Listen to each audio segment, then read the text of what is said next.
इसका वेस्टेज नगर निगम के सीवर में नहीं जाएगा। 2 sewer treatment plant, 2 sewer treatment plant यहीं पर बनाए जा रहे हैं। हाँ,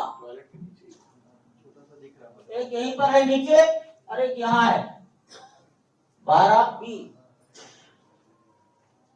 STB2 12E ये है। 2 सीवर ट्रीटमेंट प्लांट, जो कुछ होगा यहीं पर होगा। वाटर ट्रीटमेंट प्लांट, वर्षा का जल उसको नगर निगम की नालियों में ड्रेन आउट नहीं करेंगे, इसलिए एक पॉलिसी तैयार हुई, जीरो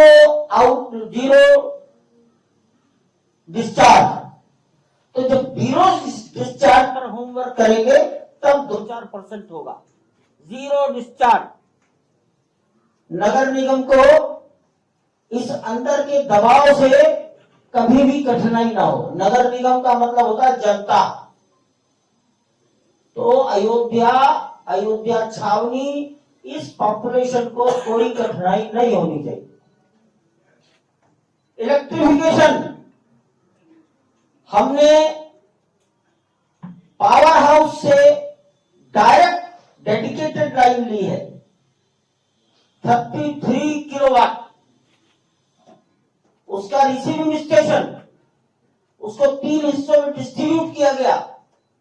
तो 3 डिस्ट्रीब्यूशन स्टेशन ये अंदर ही बनाए हैं। नगर निगम के इलेक्ट्रिकल लाइन पर कोई लोड नहीं पड़ेगा। तो सीवर ट्रीटमेंट, वाटर ट्रीटमेंट और इलेक्ट्रिकल सप्लाई। एक बात और आती है, कभी भविष्य में फायर ब्रिगेड को पानी चाहिए, तो पानी लेने के लिए उनको कहीं दूर जाना नहीं पड़ेगा। ये सड़क है, इसके नियरेस्ट यहीं पर हमने उनको अंडरग्राउंड रिजर्वायर तैयार करके रखा है। पानी या तो जरूरत पड़ेगी सरयू से लेंगे, ट्रीट करेंगे, अदरवाइज जमीन से लेंगे, लेकिन जमीन का पानी जमीन में ही जाएगा। इस 70 एकड़ में अधिक से अधिक 30% कंस्ट्रक्शन है, अर्थात 20 एकड़ में कुछ न कुछ निर्माण हो रहा है। 50 एकड़ भूमि में हरियाली है, घास है, पेड़ पौधे हैं, अत्यंत प्राचीन 100 साल पुराने वृक्ष है।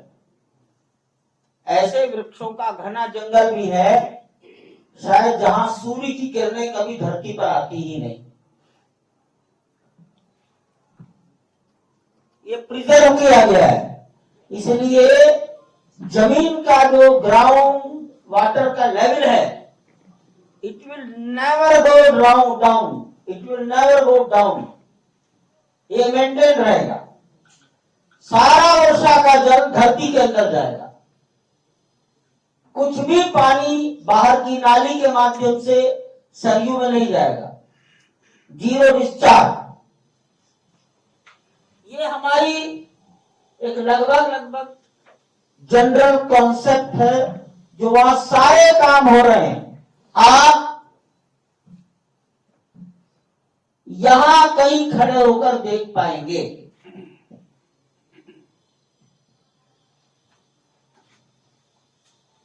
इधर नहीं जा पाएंगे। आप यहां कहीं खड़े होकर देख पाएंगे।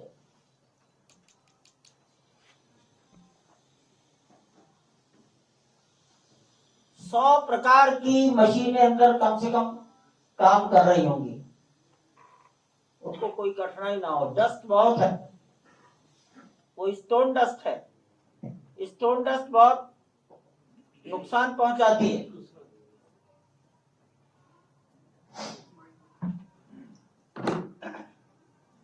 ये वहां का सारा एक कंस्ट्रक्शन का मैंने थोड़ा बहुत बताया। अब मैं इसको बताता हूं, टेम्पल तक सीमित रहूंगा। इसका construction it is also unique. Northern India में शायद 200-400 साल पिछले उसमें ऐसी रचना निर्माण नहीं हुई। पहली बात थी फाउंडेशन। फाउंडेशन जमीन के नीचे अनेक प्रकार से सॉइल टेस्टिंग कराया गया।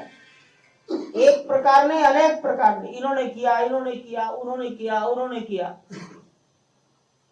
तब ये निष्कर्ष निकला कि जमीन के नीचे जो कंडीशन है not fit for foundation. Mostly it is debris और it is loose sand. It is not the soil. मट्टी नहीं है, भुरभुरी बालू है, डेब्रिश है। इसमें कोई फाउंडेशन नहीं बन सकता। इसका निर्णय करने के लिए IIT Delhi, IIT Guwahati, IIT Mumbai, IIT Chennai, NIT Surat, central building research institute Roorkee, LNT और टाटा के सीनियर इंजीनियर्स और national geo research institute Hyderabad के डायरेक्टर्स, इतने इंजीनियरिंग ब्रेन, इनका कलेक्टिव विजडम इसमें काम आया। लगभग 2 महीने तक ऑनलाइन बैठकें होती थी। आईआईटी गुवाहाटी के डायरेक्टर परमिशन लेकर बिना किसी को बताए अकेले आकर उन्होंने सारा सर्वे किया और तब कहा कि यहां फाउंडेशन बनने के लिए जमीन जैसा होना चाहिए वैसा नहीं।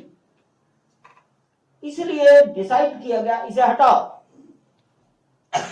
तो सबको हटाया गया और लगभग 6 एकड़ दूरी से हटाया गया। 14 मीटर डेप्थ तक हटाया गया। ऐसा लगता था जैसे हमने एक समुद्र तैयार कर दिया है।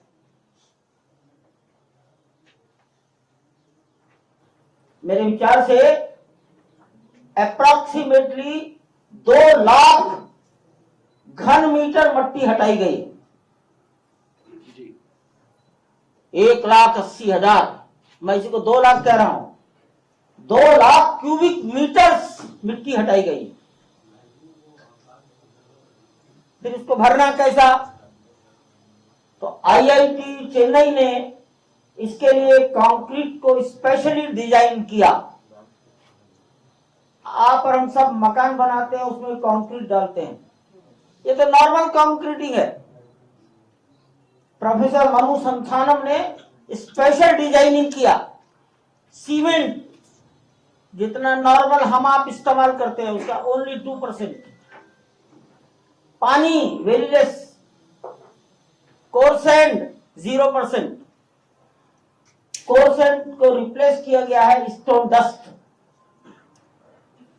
फ्लाई ऐश, केमिकल्स, ताकि बाइंडिंग फोर्स अच्छी रहे। और layer by layer 1 feet thickness की एक लेयर, उसका रोलर कॉम्पैक्शन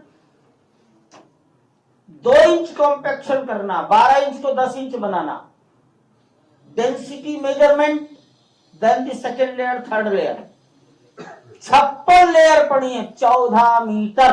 तो जमीन के नीचे 14 मीटर मोटी एक कृत्रिम आर्टिफिशियल रॉक तैयार की गई। 1 साल लग गया इसको बनाने में।